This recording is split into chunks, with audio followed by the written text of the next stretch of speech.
Bonjour, bonjour, vous êtes les bienvenus dans la boîte à merveille.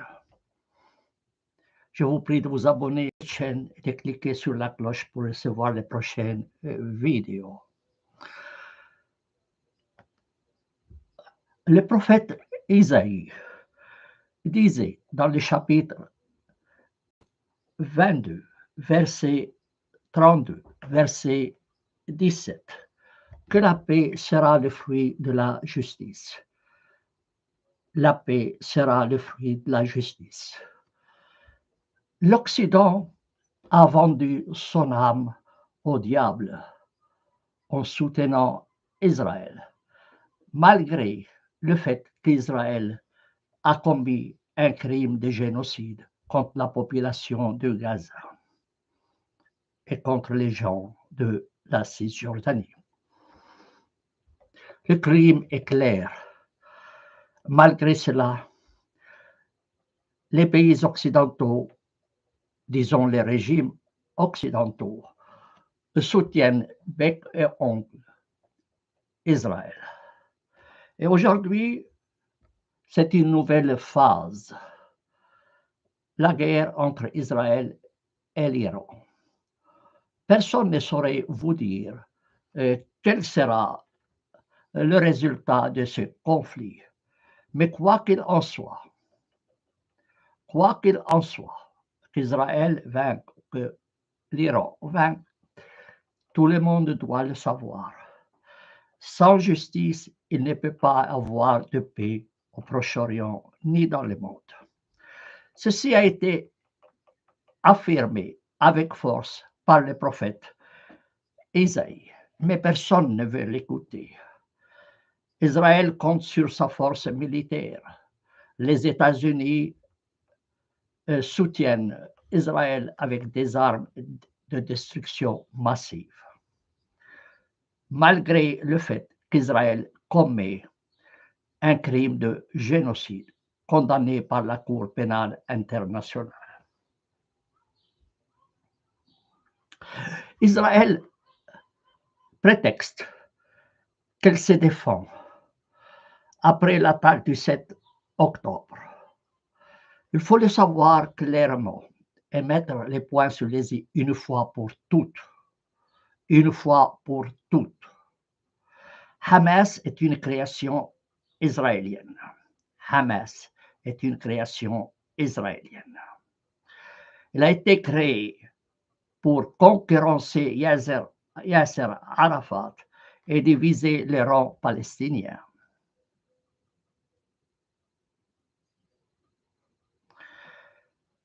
Ce qui s'est passé le 7 octobre n'est qu'une mise en scène,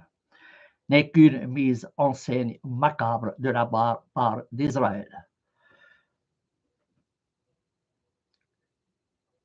Quelques jours avant l'attaque du 7 octobre, Israël a retiré son armée de la frontière avec Gaza. Israël a retiré son armée de la frontière avec Gaza quelques jours avant l'attaque du 7 octobre. Et son aviation militaire n'est intervenue que tardivement, lorsque Hamas a pu pénétrer les frontières israéliennes.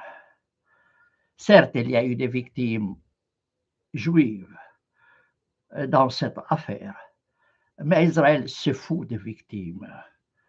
Se fout des victimes. Ce qui l'intéresse, c'est de réaliser son rêve. Son rêve, c'est de vider Gaza et la Cisjordanie de ses habitants pour pouvoir prendre possession de leurs terres et de leurs biens. Hitler avait pour but de rendre l'Allemagne sans juifs. Pour cela, il a créé les camps de concentration à l'extérieur de l'Allemagne. Israël fait de même. Elle voudrait que la Palestine soit sans Palestiniens. Hitler et Netanyahou sont les deux facettes de la même monnaie. Celui qui croit le contraire se trompe gravement. Donc, je vous ai dit, Hamas est une création 100% israélienne. Et le 7 octobre n'est qu'une mise en scène macabre de la part d'Israël pour justifier son crime de génocide contre la population de Gaza, qu'elle a réduit en ruine. Cette arrogance israélienne, soutenue par une politique criminelle des régimes occidentaux, et je le répète, arrogance israélienne soutenue par une politique criminelle des régimes occidentaux, n'amènera jamais la paix au Proche-Orient. Sachez que jusqu'à aujourd'hui, Israël refuse de créer une commission pour enquêter sur ce qui s'est passé le 7 octobre. Je compatis avec toute personne qui souffre dans cette région, quelle que soit sa religion, juif, chrétien, musulman, bahaï, druze ou tout ce que vous voulez.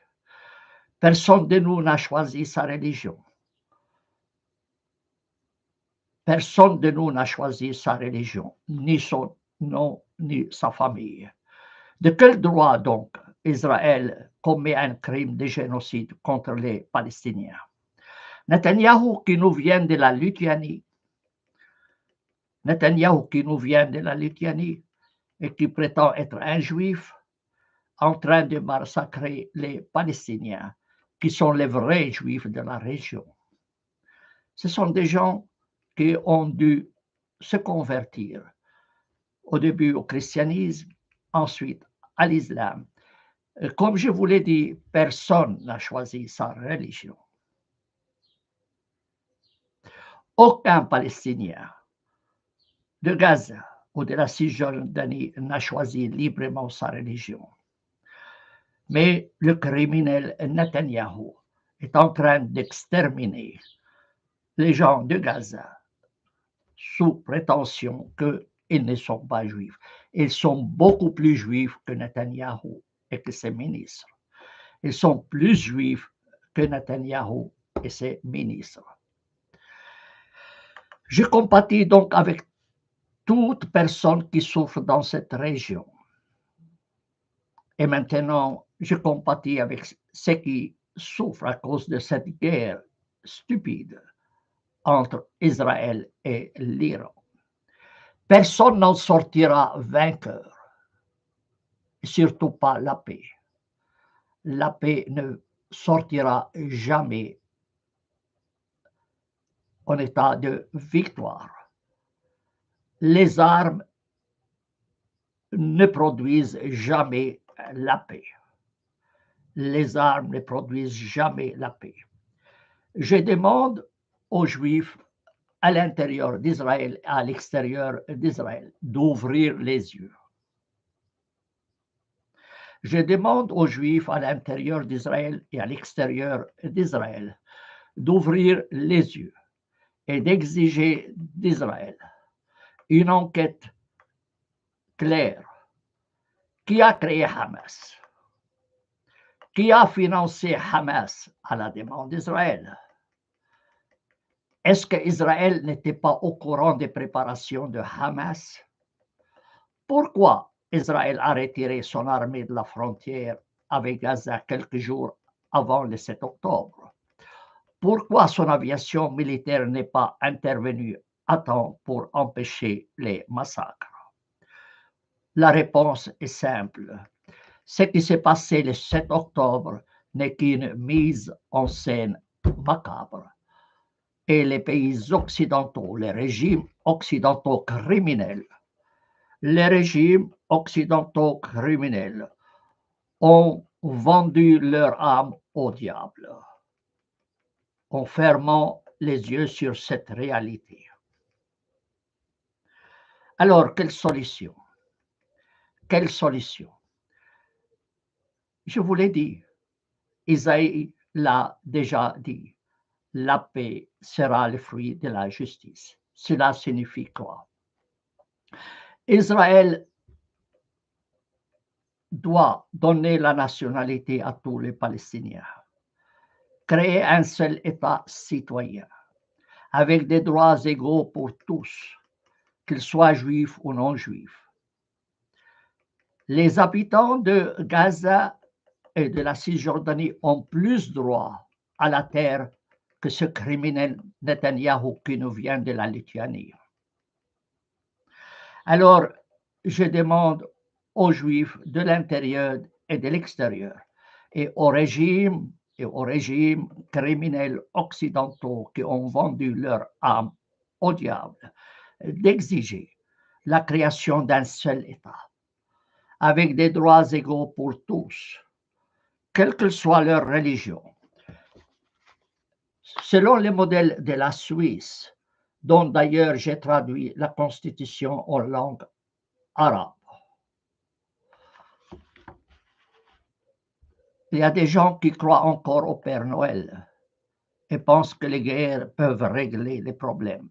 Les guerres ne résoudront pas les problèmes, ils ne font que les compliquer.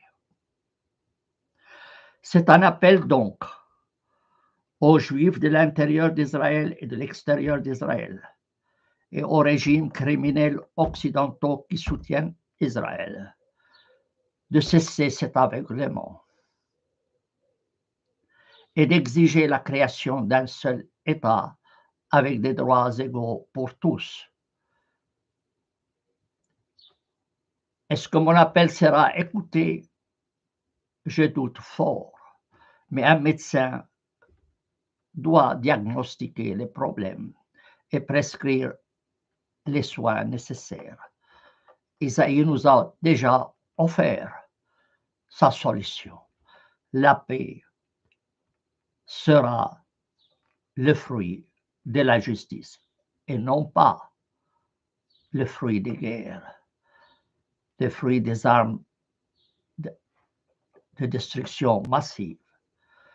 Jamais, jamais la guerre au Proche-Orient n'aboutira à une paix dans la région.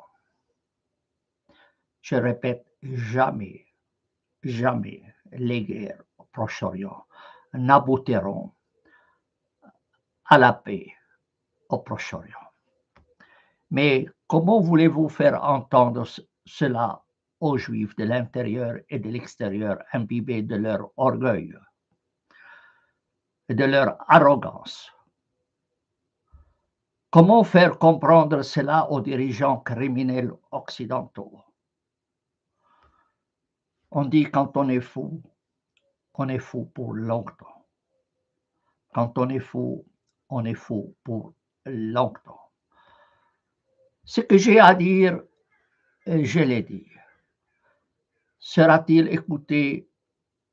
J'en doute fort. Mais c'est mon devoir en tant que chrétien d'origine palestinienne, vivant en Suisse, de vous dire ce que je pense réellement. Je condamne les régimes criminels occidentaux, à leur tête les États-Unis, pour leur soutien à Israël. Je condamne les Juifs de l'intérieur et d'extérieur d'Israël qui soutiennent l'État israélien.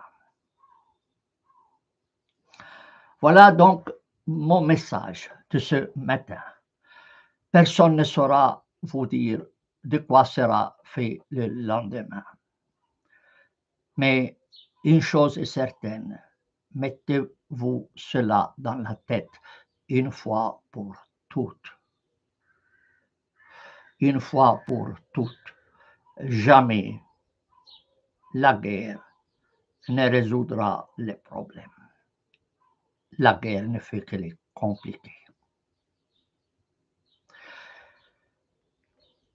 Je vous souhaite une belle journée. Au revoir.